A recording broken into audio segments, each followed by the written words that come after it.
Today we're going to be tackling the first experiment in Charles Platt Make Electronics 2nd edition. And all you need to do this experiment is a 9-volt battery, hopefully nice and fresh, and a couple of paper towels. Nothing else required. And we're going to learn a little bit about resistance as measured on our voltmeter. Get your voltmeter out and set it to the highest range. So starting from the off position, you're going to move it over to what is probably labeled on your meter the 1 or 2 mega ohm category. And because your leads aren't connected to anything, just like in the unboxing video, you're going to see a 1 or an overload symbol on your meter. Quickly testing your meter again, make sure everything works. I touch the leads together, it should quickly drop to about 0. And open it back up again, back to overload or 1. All right, we're ready to go. And the first thing to do is to grab that nice fresh battery and touch it to your tongue, which I've done before, and so I'm not looking forward to this part particularly.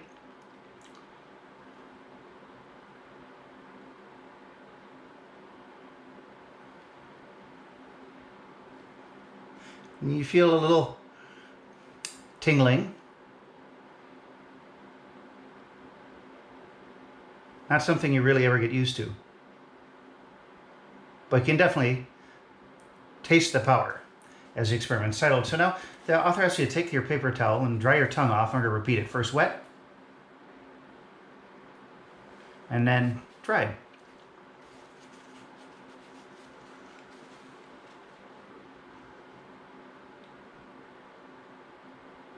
Hardly feel it dry. Again, wet. Not so nice.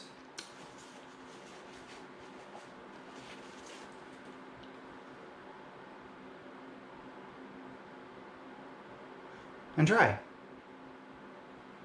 So there's a huge difference in what we feel, how much power we can taste, depending on whether our tongue is wet or dry. Let's use our voltmeter to explore this a bit more. Again, here's my wet tongue. I'm going to hold the two probes the same distance apart, basically as my voltmeter. Now don't touch the probes when it's in resistance or ohm setting to the leads of the terminals of the battery. Never do that. But hold them about that same distance apart. And I'm going to touch them first my wet tongue and look at the reading, and then my dry tongue. So first wet.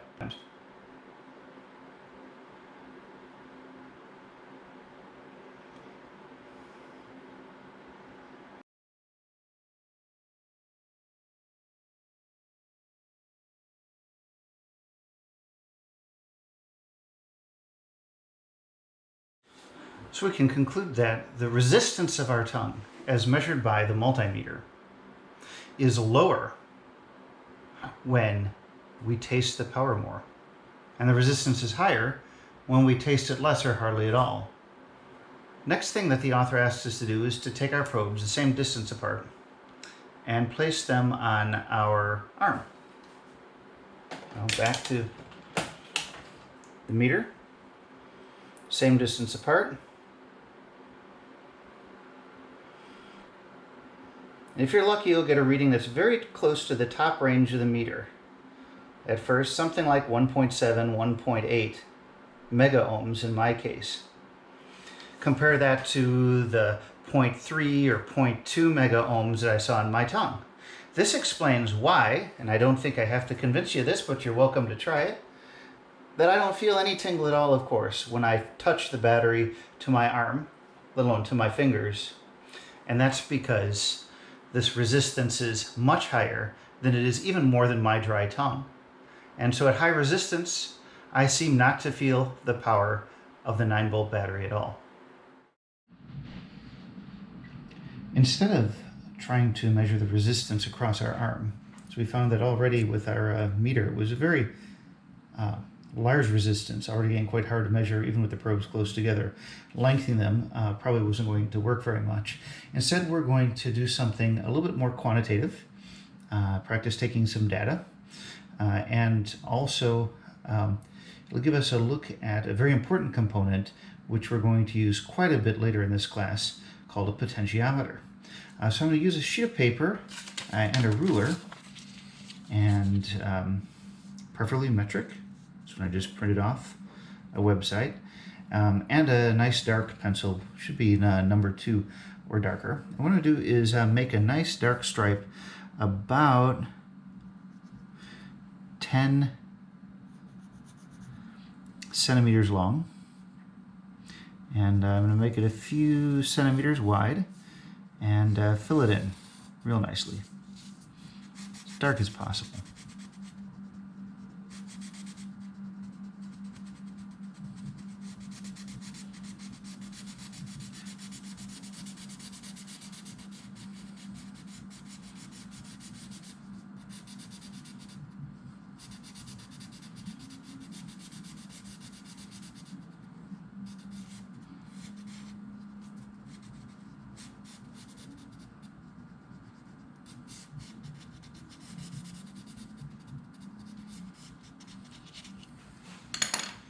All right, now we're going to take our meter, again check it real quick, reads 0 with the probes together, the 1 on the far left hand corner being overload again with them open. And we're going to go across and measure the resistance at some different points. First of all, let's take a measurement where they're right on top of each other and touching, and of course we have 0. At 1 centimeter, we have 0.28 mega ohms. At 0.2 centimeters, we have 0.37 mega ohms. Note how I'm dropping the last digit because it fluctuates so quickly. 3 centimeters, 0.47 mega ohms. At 4 centimeters, 0.78 mega ohms. At 5 centimeters, 1.2 mega ohms. At 6, 1.9 mega ohms. And at 7, we've reached the edge of the meter. Let's plot those numbers up.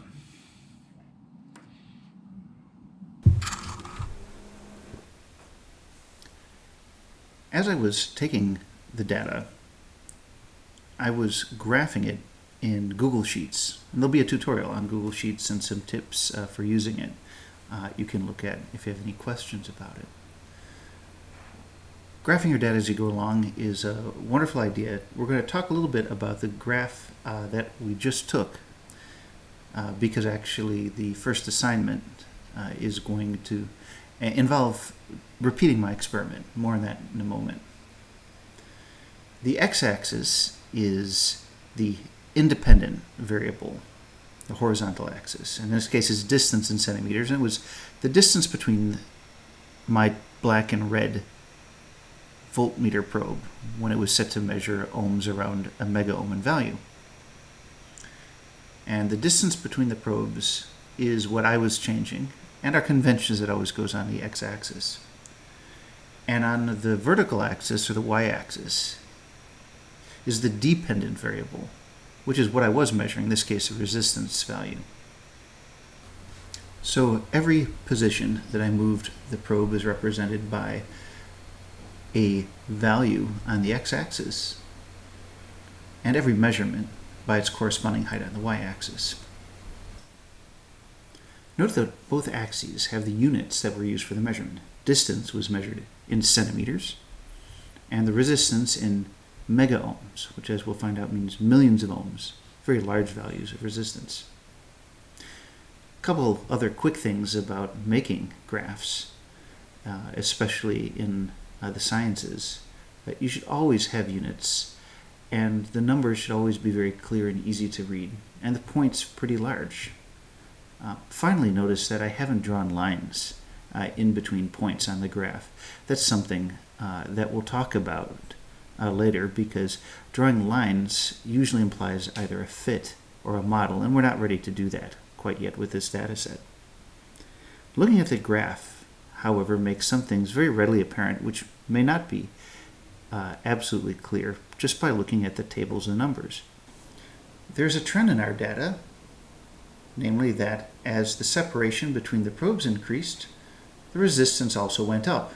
Now remember, just earlier in this experiment, we also saw the resistance go up as we felt the power of the electricity less and less, right? We had a higher resistance on a dry arm, intermediate resistance on a dry tongue, it's still a little wet and sensitive to electricity, and of course felt quite a shock with a wet tongue on the same 9-volt battery.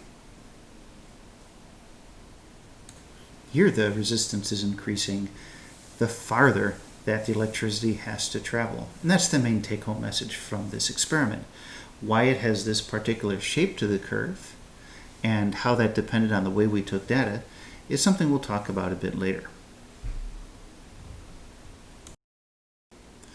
The assignment for experiment 1 is to repeat the variable resistor measurement on a household object. As shown here, I have a banana, another piece of fruit or a vegetable, some water with salt dissolved in it. Any number of substances will work which would have a resistance somewhere in the vicinity of 1 megaohm, and where you should be able to insert the probes at a different distance to generate a new plot of how that distance depends on the resistance of the object. Please take a picture of the object. Describe any particular way you measured it, how you inserted the probes, how you measured the distance between them, and so forth. And then make a plot using Google Sheets or other software of your choice, try to follow the format conventions that I showed you in this video, and place it as the first page in your online laboratory notebook under the title Experiment 1. As always, please put a date on each entry into your lab notebook. There is an example online lab notebook of my own online if you want to take a look at it, and feel free to repeat this video, read the corresponding section of the textbook, and to look at the tutorials on different types of multimeters as well as plotting on Google Sheets if needed.